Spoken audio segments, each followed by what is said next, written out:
royal folks. It's good to see you all here again. This is your regular dose of royal news and analysis. Before we move on to any further details, I would really love to thank you all for your enormous love and support. But before we delve into further discussion, if you haven't subscribed, come on guys, what are you waiting for? Hit like, subscribe, and ring that notification bell ASAP. Thank you so much for your time and support. Let's start the video now. A PR expert has talked about how Prince Harry could win over King Charles. Prince Harry has once again found himself at the center of royal debate, with renewed discussions about the possibility of mending his fractured relationship with his father, King Charles III. According to a leading public relations strategist, the Duke of Sussex must tread carefully if he hopes to rebuild trust and establish lasting reconciliation with the monarch. The warning comes at a delicate moment for both men, as reports surface that representatives from Harry's team and King Charles's aides recently held a private meeting aimed at easing long-standing tensions. While no formal details have been confirmed by Buckingham Palace or Harry's office, the discreet gathering has sparked widespread speculation that the two sides may be inching toward a thaw in relations after years of estrangement.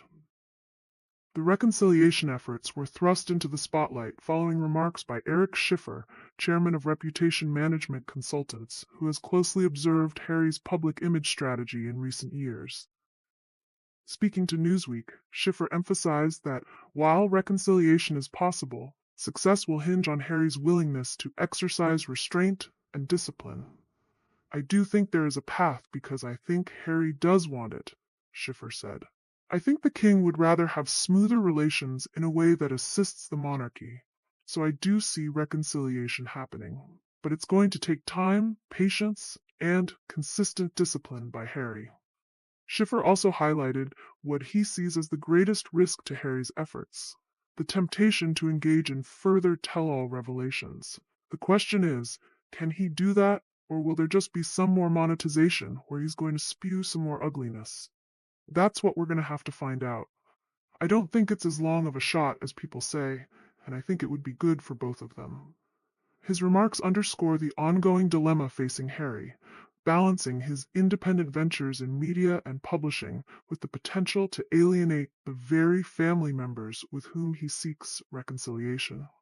Royal watchers have been abuzz since July, when photographers captured images of staff linked to both Charles and Harry meeting discreetly at a private members' club in London.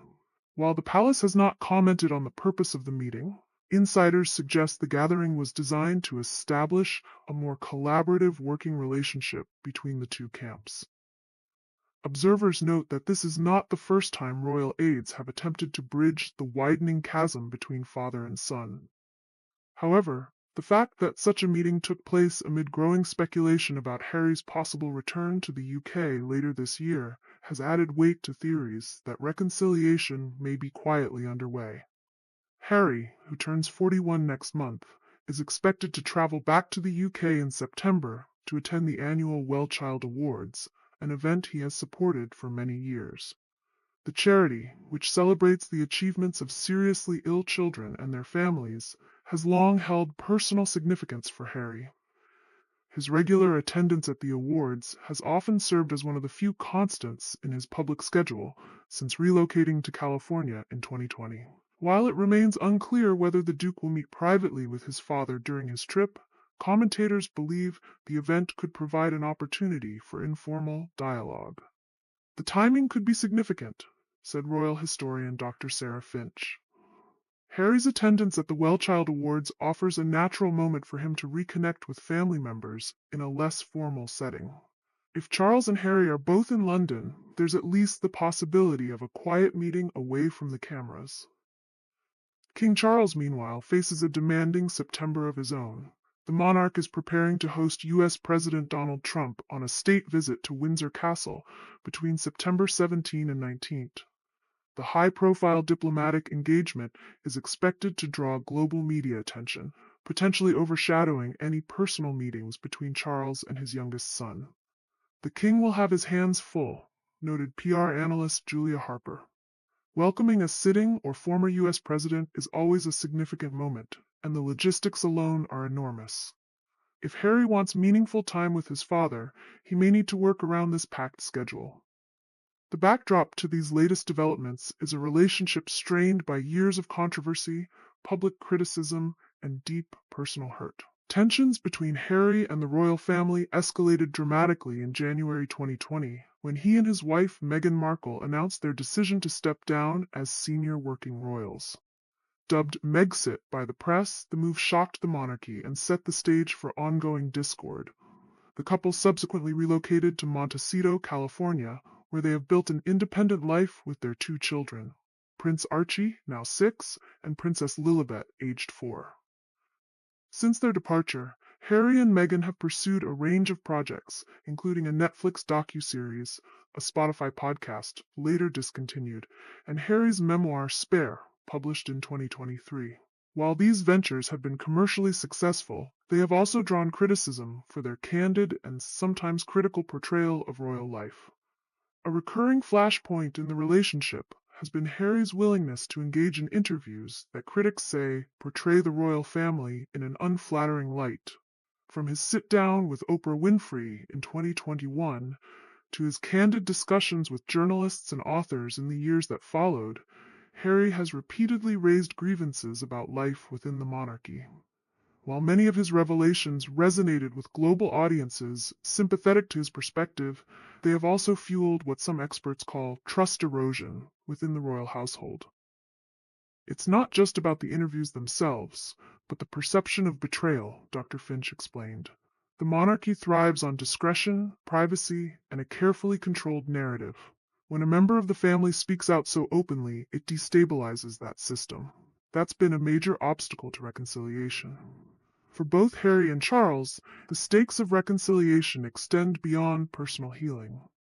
Experts argue that repairing the father-son relationship could have broader implications for the stability of the monarchy and its global image. King Charles is at a pivotal moment in his reign, said Schiffer. He needs unity within the family, not discord. Harry, meanwhile, benefits from being seen as connected to the monarchy, even if he's no longer an active working royal. Both stand to gain if they can move past the animosity. Polls suggest that public opinion in the UK remains divided on Harry. While many admire his charitable efforts and candor, others view his actions as disloyal to the institution that shaped his life. In the US, however, Harry and Meghan maintain significant popularity, particularly among younger audiences. Despite the optimism of some experts, significant hurdles remain. Analysts note that Prince William, Harry's elder brother and heir to the throne, continues to have a strained relationship with the Duke of Sussex. Reports indicate that the brothers have had little meaningful contact since the publication of Spare, in which Harry described past conflicts in painful detail. Even if Harry manages to patch things up with his father, the question of William looms large. Dr. Finch said, "The monarchy's future rests on William, and any long-term reconciliation will eventually require his involvement too." Moreover, Harry's ongoing need to generate income through media projects could complicate matters. With his memoir still generating headlines and speculation of further deals with streaming platforms, there remains the possibility of fresh revelations that could reopen old wounds. For now, the world will be watching closely as September approaches. Harry's return to the UK for the Well Child Awards, coupled with King Charles's high-profile hosting of President Trump, ensures that the coming month will be a defining period for both father and son. Whether the two men will seize the opportunity to take meaningful steps toward reconciliation remains uncertain. Yet, as Eric Schiffer and other experts suggest, the path is not impossible, provided Harry resists the urge for further public criticism and instead demonstrates the patience and consistency his father is believed to desire. The monarchy has survived crises before, Schiffer said, but what it thrives on is unity, tradition, and continuity. If Harry can contribute to that in a positive way, even from outside the system, it could be the beginning of a healing process that benefits not just him and his father, but the institution as a whole.